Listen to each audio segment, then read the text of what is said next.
Un débat auquel vous pouvez participer via les réseaux sociaux. Le premier tour des élections municipales en France, la droite recueille 46,54% des suffrages, la gauche 37,74% et l'extrême droite 4,65% selon les chiffres donnés par le ministère de l'Intérieur.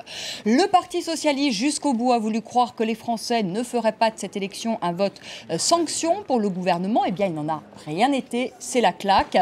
Dans le même temps, ce que l'on retient, c'est la montée du Front National qui s'enracine dans les territoires. Steve Briouat est élu dès le premier tour à Hénin-Beaumont. Le parti de Marine Le Pen se maintient dans plus de 200 villes de plus de 10 000 habitants. Alors est-ce, comme l'affirme la présidente du Front National, la fin de la bipolarisation de la vie politique française? Comment redonner de la crédibilité au débat politique et quelle va être la stratégie du Parti socialiste mais également de l'UMP pour le second tour? Eh bien voilà les questions que nous poserons ce soir à nos invités. À vous, François Dorcival, bonsoir. Bonsoir Vanessa. Éditorialiste à Valeurs Actuelles et au Figaro Magazine. Philippe Moreau-Chevrolet, bonsoir. Chroniqueur pour le Nouvel Observateur et le Plus du Nouvel Observateur. Anne-Elisabeth Moutet, bonsoir. Éditorialiste pour le Sunday Telegraph. Et Stéphane Simmons, bonsoir Stéphane, correspondant à Paris pour le Spiegel, Der Spiegel Online. Et je ne me trompe pas cette fois-ci. Avant de commencer ce débat, on va tout de suite écouter, si vous le voulez bien, la présidente du Front National, Marine Le Pen, le patron de l'UMP, Jean-François Copé, sans oublier évidemment le Premier ministre socialiste, Jean-Marc Ayrault. Le premier tour des élections municipales s'est déroulé dans un contexte économique et social qui est difficile pour les Français. Certains électeurs ont exprimé, par leur abstention ou leur vote, leurs inquiétudes, voire leurs doutes. Les conditions sont réunies pour qu'au second tour, l'opposition UMP, avec ses alliés de l'UDI, emporte de très nombreuses villes et c'est évidemment la marque d'un désaveu très fort pour la politique gouvernementale. Je crois surtout que c'est la fin de la bipolarisation de la vie politique française. Voilà, le Front National arrive comme une grande force autonome, une grande force politique, plus seulement nationale, mais également locale. Et je pense que c'est une des révélations de cette soirée. Philippe Moreau-Chevrolet, l'analyse de Jean-Marc Ayrault, est-ce qu'elle n'est quand même pas en dessous de la réalité? Le Premier ministre parle de doute, il parle d'inquiétude, mais le fond du fond, c'est qu'il y a quand même une colère aujourd'hui qui est exprimée chez les Français. Oui, c'est le mot colère qui est le plus juste. C'est une colère qu'on sent monter dans le pays depuis des mois et des mois, des années en réalité, qui est diagnostiquée par à peu près tous les sociologues un peu sérieux, qui font du terrain, qui regardent ce qui se passe dans le pays. Il y a un décrochage par rapport à la classe politique, il y a un rejet global, un rejet assez massif. Et cette colère, elle s'exprime dans les urnes. En même temps, c'est un choix qui n'est pas irrationnel de la part des électeurs. Ils ont testé pas mal d'options. Ils vont vers le Front National, souvent parce que c'est la dernière option qui n'a pas été testée. C'est la preuve que la stratégie de diabolisation du Front National n'a pas du tout marché, elle ne fonctionne pas. Ce qui protège, entre guillemets, le système du Front National, c'est le scrutin majoritaire à deux tours. C'est ce système bipartisan déguisé qu'on a en France. Et quand le Front National arrive à passer dans ce système et à devenir l'un des deux partis, là, on a un vrai problème. Mais en réalité, il n'y a plus rien qui nous protège. Philippe Moreau-Chevrolet, est-ce que vous comprenez que les Français soient déçus? Est-ce que vous comprenez que les Français soient en colère contre ce gouvernement? Oui, c'est pas contre le gouvernement en particulier. C'est depuis 10 ans, 15 ans que ça pose des problèmes. Il y a un décrochage entre la classe politique, les élites, et le reste du pays. On gouverne en réalité comme si tout le monde vivait à Paris. Mais tout le monde ne vit pas à Paris. Il y a 60% des électeurs qui sont en zone périurbaine, en zone rurale, dans des zones qui deviennent de plus en plus déshéritées. Moi, j'ai grandi à Saint-Dizier. Saint-Dizier, c'est dans la Haute-Marne. C'est un village. À l'époque, il y avait des ouvriers, il y avait un centre-ville, il y avait un marché. Aujourd'hui, vous y allez, tout est fermé. Il y a des vitrines cassées en centre-ville. C'est ça la réalité du pays. Il faut sortir du 6e arrondissement, il faut sortir du 7e, surtout des ministères. Il faut aller regarder ce que c'est. Et la France, mais est-ce que vous n'êtes pas déçu par cette gouvernance socialiste? Je suis déçu par l'absence de communication entre le gouvernement, qui est un gouvernement de gauche, et la classe ouvrière. Oui. Parce que c'est pas normal que la classe ouvrière vote pour l'extrême droite. Ça n'est pas admissible dans un pays démocratique. Donc il faut qu'il y ait un dialogue qui s'établisse. Et plus on laisse passer de mois sans dialoguer, en dialoguant, en parlant qu'aux journalistes, comme le fait Hollande dans une conférence de presse, qui marche bien, forcément, mais qui n'atteint pas le peuple, les gens, les vrais gens, tant qu'on ne leur parle pas à eux, on ne fait pas de communication, on ne gouverne pas le pays. En réalité, on gouverne le 7e arrondissement. Voilà. Oui, je suis en colère, bien sûr. Vous êtes en colère. François Dorcival, Philippe Moreau-Chevrolet parlait, il a sans doute raison d'une classe politique qui dans son ensemble est décrédibilisée aujourd'hui, mais ce qu'on peut dire quand même malgré tout, c'est que l'UMP s'en sort quand même bien, et on est même un peu étonné, j'ai envie de dire, avec les affaires pourtant qui ont frappé ce parti. On voit Jean-François Copé qui est élu dès le premier tour haut la main à Meaux. Bon, Alain Juppé, c'est peut-être son cas est un peu différent. On est tout de même un peu étonné parce que finalement l'UMP s'en sort bien. Les élections, ça provoque toujours des surprises, dans un sens ou dans l'autre, mais toujours. En 2008, les mêmes élections municipales avaient été un grand échec pour la droite, qui était au pouvoir. Et aujourd'hui, la gauche est au pouvoir, et donc c'est elle qui essuie cette grande claque. C'est la première, il y en aura peut-être et probablement une deuxième dimanche prochain. L'événement le plus important qui vient d'être illustré par notre ami, c'est en effet l'abstention qui se traduit ensuite en termes politiques. Cette abstention, depuis 1983, elle a gagné 18 points. Elle a presque doublé. Nous étions à 21% en 1983, nous voici à plus de 38%.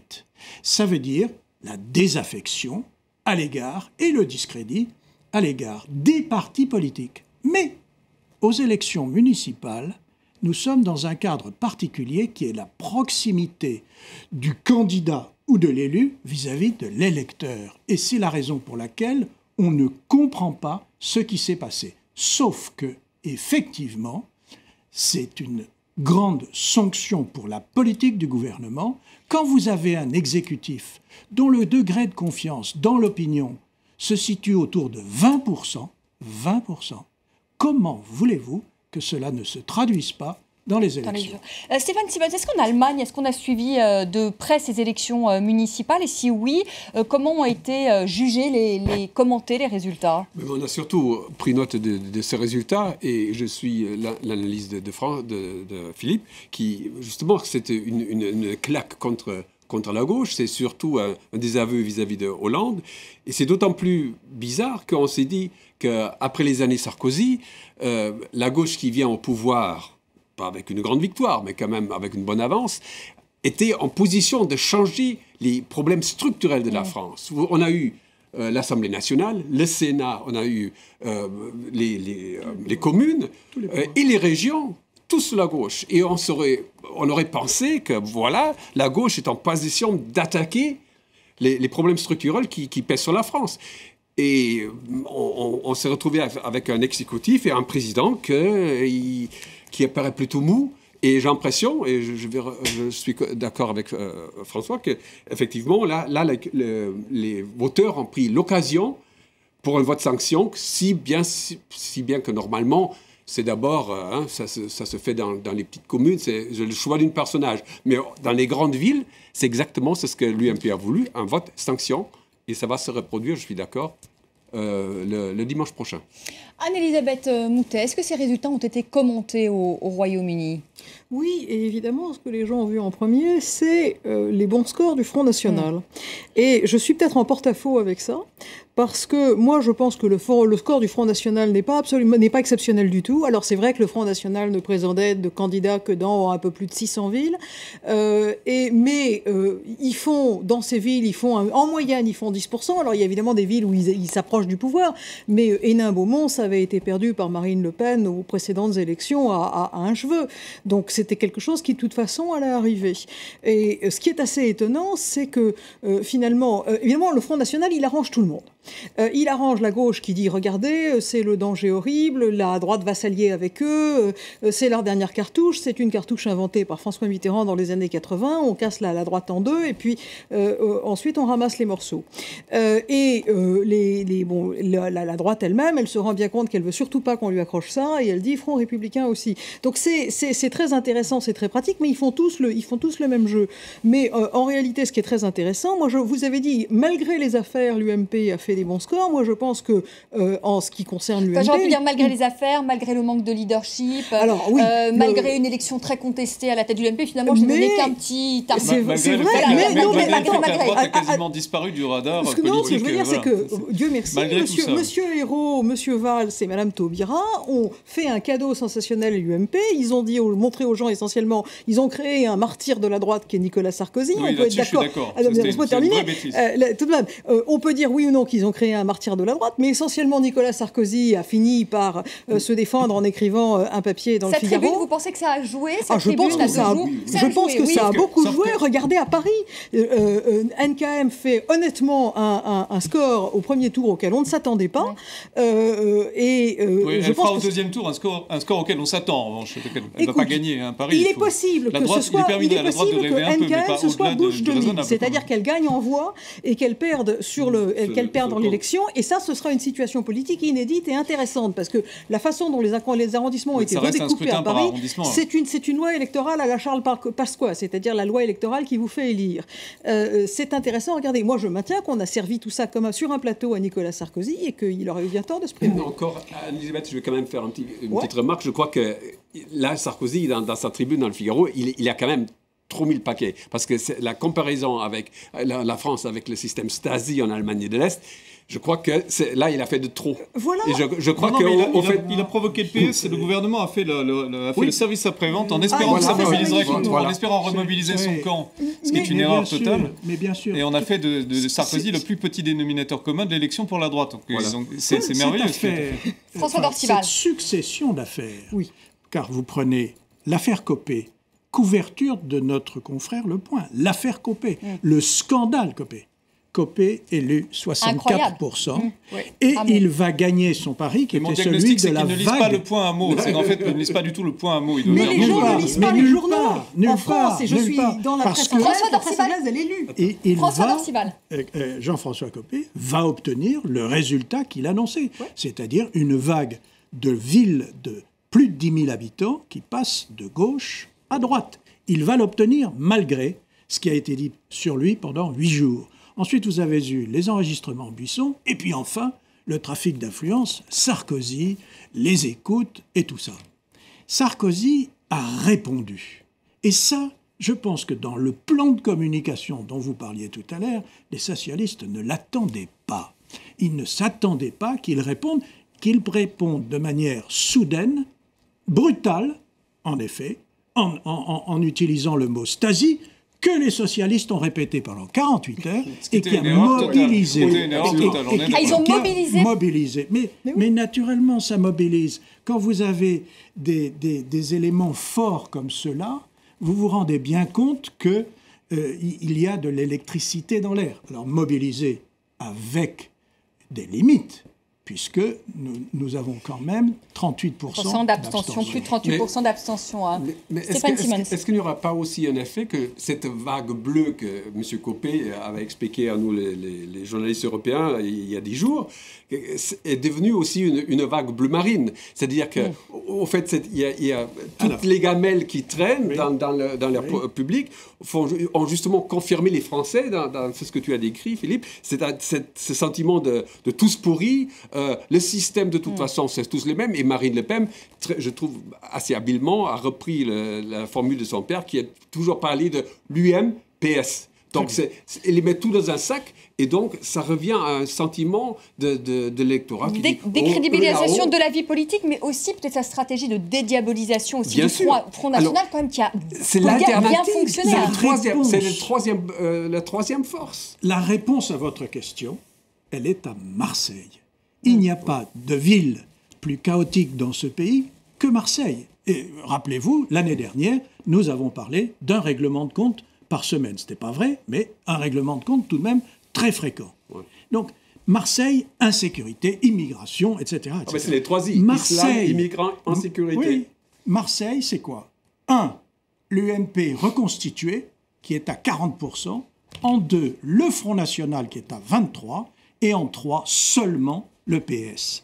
Qu'est-ce que ça signifie? Ça signifie tout simplement que quand vous avez du Front National moyen, ça embête la droite, mais quand vous avez un Front National fort, ça embête encore plus la gauche, parce que la gauche, elle se trouve en 3e position. Rappelez-vous de ça pour les élections européennes. La réalité, c'est qu'une partie des électeurs de gauche est en train de basculer vers le Front National. On a observé ça à la présidentielle déjà. Il y a une perméabilité entre lors des législatives partielles, beaucoup. Bien sûr. Il y a eu 10 législatives partielles où on a observé ça, une perméabilité entre l'électorat de gauche et l'électorat Front National. Mais ça, c'est qui est une nouvelle tendance et qui est niée lourde. par le gouvernement, C'est une tendance lourde mondiale. erreur.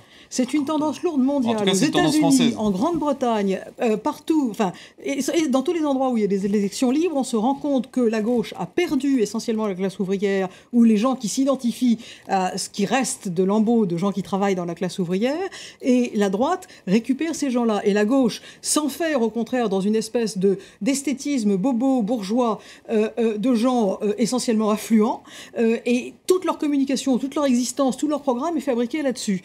Aux États-Unis, vous avez le Tea Party. En Angleterre, il y a UKIP. Tous ces gens-là ont un socle populaire très important. Est-ce que ce sont des partis républicains? Est-ce ça, qu'on peut dire que le Front National est un parti républicain? Oui, c'est un parti Je pose la républicain. question quand même, parce que finalement, la tournée en marge. Il faut arrêter de diaboliser le Front National.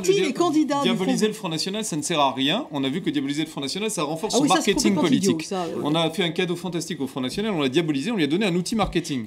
Donc à chaque fois qu'il gagne une mairie, il fait le 20h de TF1. C'est facile puisque c'est le diable qui gagne, donc on montre le diable. C'est une erreur magistrale. Les gens font la différence entre les bons et les mauvais candidats du Front National. Il y a Parce qu'il y a une vitrine aujourd'hui au Front National, des gens comme Florian Philippot, par exemple, des gens comme... C'est pas une vitrine, c'est ce qui est en train de devenir le Front National. Quand Marine Le Pen est face à Vincent Payon sur le plateau de TF1, Vous l'avez trouvé excellente hier. Oui, j'ai trouvé excellente. Pourquoi? Parce que Payon lui dit, Payon, professeur de philosophie, ministre de l'Éducation, lui dit, nous, notre rôle, c'est que vous n'ayez pas d'élus. Marine Le Pen, en face, elle lui dit, mais attendez, mon parti, c'est un parti républicain, on n'est pas interdit. Et vous nous dites que nous, qui représentons 25 à 30% de la population, on ne doit pas avoir d'élus? Voilà. Et la réponse de Payon en face, ça a été pas de réponse, parce qu'il n'y a rien à répondre. Mais naturellement. François nous Dorcival. pouvons nous mettre d'accord sur un point. C'est un parti républicain, le Front National. Mais c'est un parti qui est dans la République. Qu'est-ce qu'il voulait quel régime voulez-vous qu'il choisisse alternatif à la République? Il n'y en a pas d'autre. Bon, pour le parti du Front National comme pour les autres. Mais revenons sur l'implantation. Cette implantation, elle est très intéressante parce qu'elle se trouve sur des terres particulières.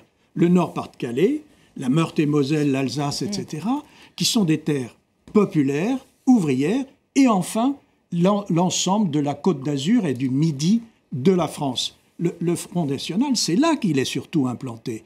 Ailleurs, il l'est très peu.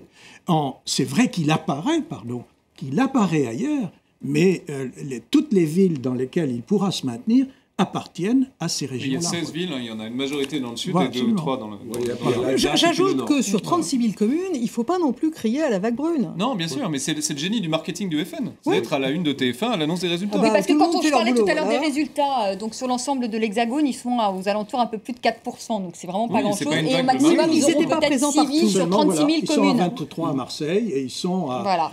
Marseille, c'est très étonnant parce que le PS s'attendait vraiment à gagner la ville quasiment. Alors vous me dites Front National. Et les sondeurs, ils disaient ça. Le PS avait réussi à Marseille la corruption avant l'élection. Ça, c'est tout de même sensationnel. Oui. Moi, je m'attendais vraiment à ce que le PS se ramasse à Marseille. C'était évident.